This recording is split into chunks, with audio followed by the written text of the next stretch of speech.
pasti sudah mendengar pidato yang tadi itu. Ini adalah kesalahan sekian yang disampaikan oleh Gibran Rakabuming Raka.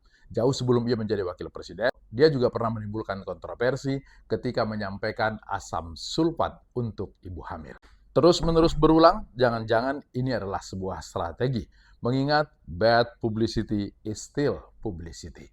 Ini adalah bagian dari upaya untuk visibilitas bahwa Gibran selalu ada dalam radar pembicaraan. Bukankah di era media sosial, engagement jauh lebih penting daripada konten bercitra positif sekalipun. Ini juga bagian dari testing the water. Gibran tentu ingin mengecek sebanyak apa sekarang orang yang masih memusuhinya ketika dia sudah resmi menjabat sebagai wakil presiden. Cara-cara seperti ini bisa juga dilakukan untuk mendekatkan diri kepada masyarakat. Apalagi kemudian ketika kesalahan ini ditanggapi dengan humor, secara tulus, sehingga kemudian publik justru memaknainya sebagai hal yang manusiawi. Pemimpin sekalipun, dia adalah manusia yang wajar berbuat salah.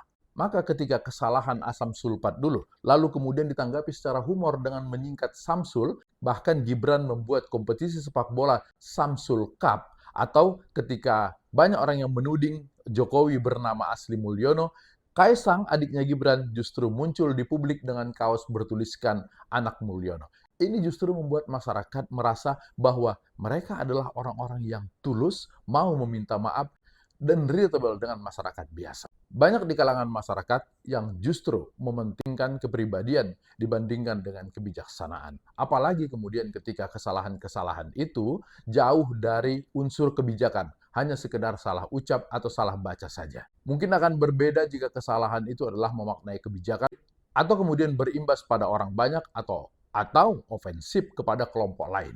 Memang harus diakui ada sebagian pemilih kita yang rasional, yang mengedepankan rekam jejak dalam memilih pemimpin. Bagi mereka, kesalahan-kesalahan seperti ini justru membuktikan bahwa pemimpin tersebut tidak layak sebagai pemimpin dan tidak kapabel secara akademis. Tapi ada berapa persen atau ada berapa banyak jumlah pemilih kita yang seperti itu?